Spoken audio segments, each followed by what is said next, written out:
So somebody asked me a question about one of the WebAssign or the Mile for Math questions. We had to match the toolkit function to a table of tables of values.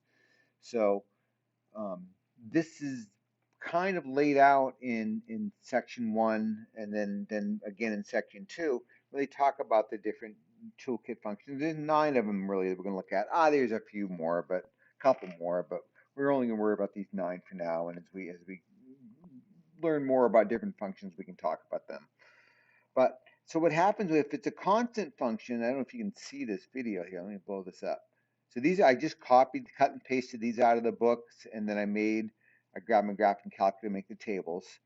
Um, so here, let me get a pointer going. So the constant function is just a horizontal line. That's all that means because it never changes, right? It doesn't matter what x is, y is always the same. So this is the graph of x equals 2, of y equals 2, f of x equals 2. That horizontal line, every point along it has a y value of 2. And if you plug it into a calculator, or if you calculate the values, you see how the y's are always 2. So that's one way you can match it up. If they say if something's a constant function, you got to look if its numbers are all the same, it's a constant function, right? So if these had been all 5s, we would have said y equals 5 or f of x equals 5. Okay, so constant function, same numbers all through. The identity function is just that line y equals x, and it has an important role in inverses and um, rotations and reflections. Um, so that's that. So the graph is just that horizontal line, y equals x. If you want, you can think about it, y equals x plus 0, because the y-intercept is 0. It has a slope of 1. The domain is, every x goes in, has the exact same y, and if you see this, whoops, let me undo what I didn't want to do that. I want to do the pointer. See how that's what's happened here? It whatever goes in here is the same here. It's going to be an identity function. Now it has to happen repeatedly. It can't just happen once, right? Um, so I don't know what else I should say about this. I don't know. Let's go on.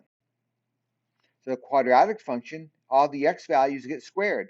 So it doesn't matter what goes in, it'll always be a positive number. So that's why they're saying the range is 0 or above. Close at 0 because it includes 0. And I punched in -5 to +5 and see how it made them all positive.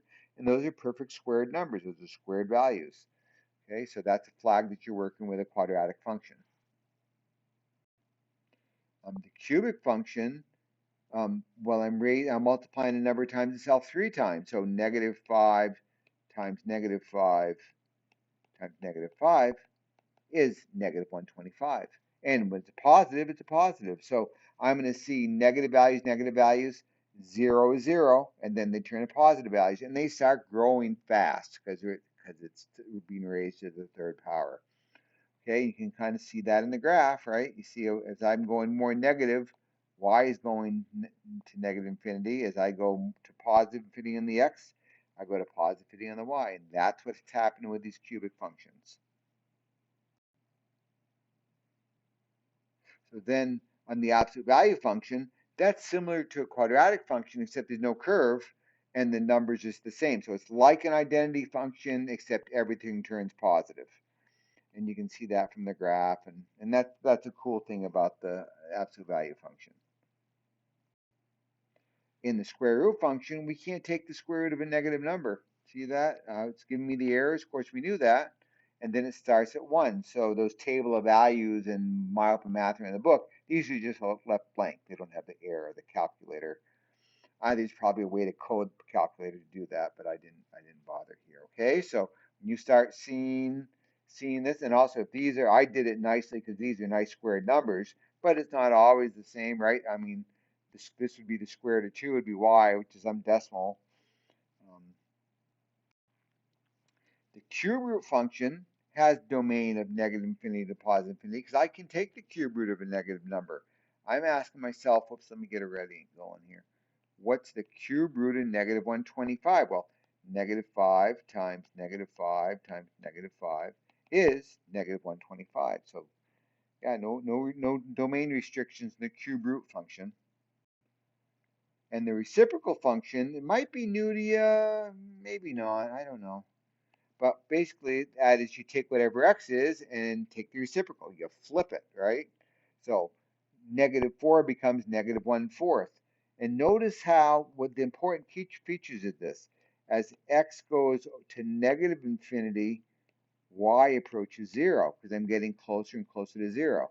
And it won't go above it, because all I'm doing is taking a reciprocal. So if I have -1000, 1 over -1000 is going to be a negative number. What is that? -0.001. See, still a negative number. It never crosses over the x-axis as I go out to -infinity. And conversely, when I go out to positive, when I go out to positive infinity, y goes to 0 also.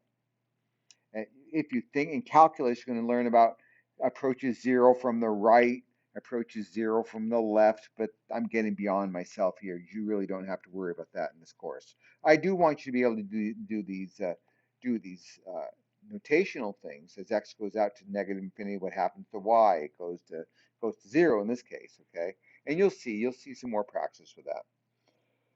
Okay, so again, as I get closer and closer to 0, y gets incredibly negative. And as I jump over 0, because I can't divide by 0, it says that, right? It can't divide by 0. Um, it starts off positive, really big, and then approaches 0 this way. Okay. The reciprocal squared is has the same action, except we're squaring it, so all the negatives cancel out. And you can see it from the graph. You see, as x goes out to -infinity, y gets incredibly small. So y is approaching 0. And then as I go out to positive infinity, as x goes out to positive infinity, y also gets very small. So y goes to 0. Okay. So those are some things to pay attention to when we're spotting this. Now we're going to look at the problems out of the book. This corresponds to the one in my open math. So we have to match up a graph to a table, and then we have to match up names to a table. Or not a graph to a table, an equation to the table. So I know when I've got an x squared function, all the numbers are getting squared and they're all turned positive. So let's take a look and see which ones have squared numbers on the output. Right here, I'm seeing squared numbers on the output and they're all positive. So A has to be number 4 because that's the squared output. Let me do a little erasing here so we can see the rest of them. Oh, so I got to delete it. There we go. Now we got the identity function next, and we know x and y are always the same. So look at your tables. When is x and y exactly the same? So that's going to be B. That's the identity function. C is the square root function, so I know I can't take the square root of a negative number. So this is the only one of these tables that don't have outputs for the negative numbers, and I see these are perfectly nice squared numbers which have nice square roots, nice integer square roots. So that's going to be C. I hope this is helping you get the idea of how to approach that my open math question that you asked about. Not everybody, but the person who asked about this. Okay, then I see cube numbers, and I see x gets cubed, it stays negative, right? And as x is positive, so this is the cubic function, the x to the third function.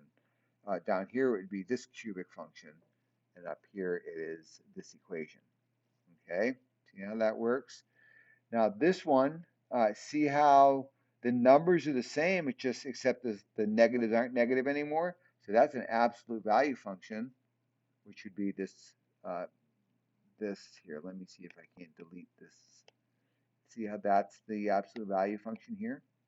So I would call this y equals absolute value of x, and here's the absolute value function. Does this help? Does this give you the help you need on the math assignment? I'll print these slides so you've got them as a PDF, but I'll watch your video if it helps, and give a yell if you need some more help beyond this.